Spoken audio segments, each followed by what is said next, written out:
Hey, did you ever learn English in school, like primary school or high school? And if so, did your teacher teach you by writing vocabulary on the board or grammar structures on the board in English, but explaining the meaning and their concepts in your native language? If so, your teacher was using an approach called the grammar translation approach. That's what we're going to talk about in this video today.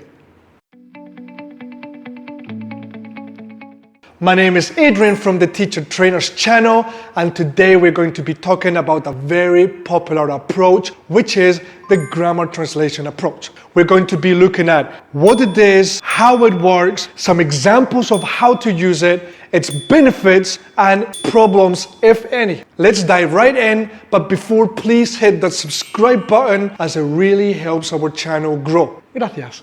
So the grammar translation approach is probably one of the oldest approaches and most popular approaches used for teaching languages. Teachers in public schools all across the world use it to teach their students. The main purpose is to explain complex vocabulary and complex grammar structures to the students in a way that they will find it easy to understand. And what better way to do this but explaining it in their mother tongue. When the teacher uses this approach, all the students really need to do is memorize the content of the lesson. So let's see this approach into action.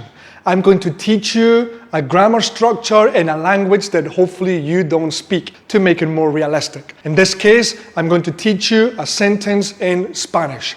Before that, I want to give you 3 commonly used verbs in Spanish in the infinitive form. So we have comer, hablar, beber. Eat, to talk, to drink. So now we're going to put these into the past tense. First, we need a subject. So we have yo, tú, él, which means I, you, he. And then we need the verb in the past tense. Beber, bebí. Comer, comí. And we have hablar, hablé. So for example, we're going to make the sentence yo, I, comí, ate, arroz, rice.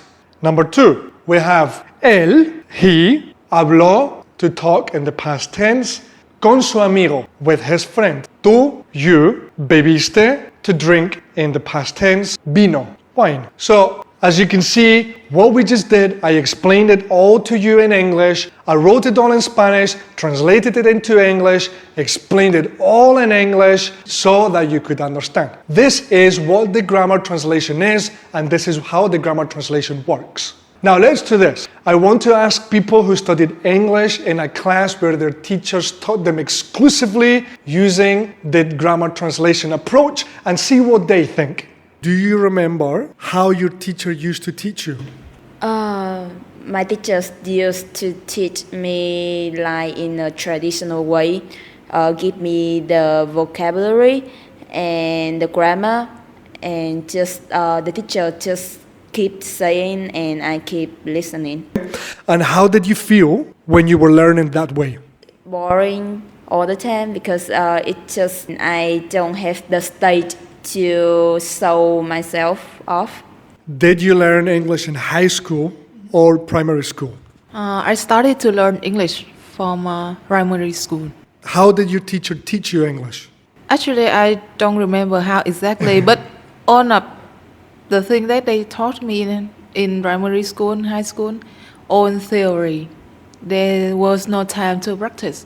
Okay. Would you say that the lessons were interesting, engaging? Did you enjoy them? I did look forward to the English class because I like to learn English, but this was not engaging at all. There was no activities or any games that we can put what we have learned in that. Do you remember how your teacher taught you in high school? Actually, not really as well, but I remember the teacher in high school, like they often like mispronounce the English word, and I still remember that because, yeah. You would be able to correct them now? Yeah. Do you think if you had not gone to extra classes, would you be able to communicate fluently in English if you only learned in public schools? I don't think that I can communicate in English without the extra classes, actually. Why?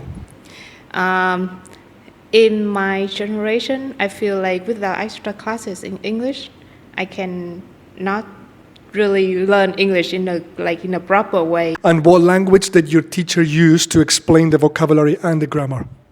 Vietnamese. Mostly just Vietnamese. Do you know what we call that approach? Student speaking time, I guess. Is that an approach? No. Do you know the name of that approach? I don't know exactly. Do you know what we call that approach? You don't have to know it because you're not a teacher, but just to know. Do you know? I don't know. We call that the grammar translation approach. It's called grammar translation approach. That is what we call the grammar translation approach. Thank you very much, Tan. Awesome. Well done. Thank you very much. So as you can see, most of them felt like studying in a class where the teacher uses the grammar translation approach was a little bit boring, unengaging, a little bit passive, and most importantly, they feel like it wasn't really useful when going out to the real world and trying to communicate with people. So if this is the case and this is how people feel, why do we continue to use it? And why do so many teachers still use it? Well, here's some of the reasons that I found when working in public schools and observing teachers teaching in the class. Number one, and probably the most important, is that someone studying in university to become a teacher, we are taught everything that has to be learned about the language related to its history and why we use it the way we use it. However, we are not taught how to use it or how to teach it to other people. So the teachers become very knowledgeable in the language, but they don't really know how to use it and they don't really know how to teach it.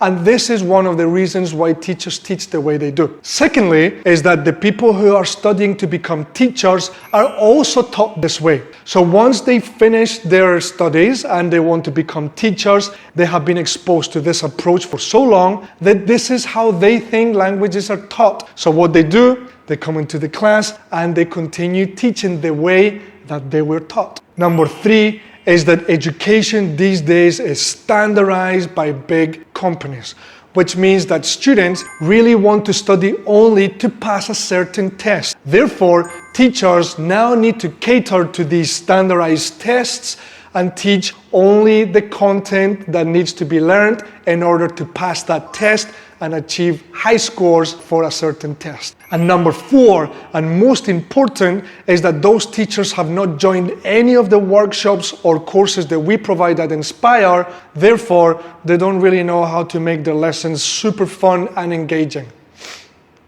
So, to wrap things up, is the grammar translation approach a total waste of time and we are teaching students the wrong way? Well, it really depends. If your sole purpose is for your students to learn grammar and vocabulary only, it is a great approach. Because we cannot deny that students who study using this approach are very knowledgeable in grammar and they really do know a long list of vocabulary. However, if your purpose is for your students to be able to use the language, then maybe this is not a very good approach. The ultimate solution is to use a variety of approaches in our class. We can teach them grammar using the grammar translation approach. However, any approach that we use every day for the whole lesson, for the whole school year, will become monotonous, boring, and not very fun. Therefore, if you want to use any approach, make sure that you use it as a combination of many different approaches. This includes the grammar translation approach.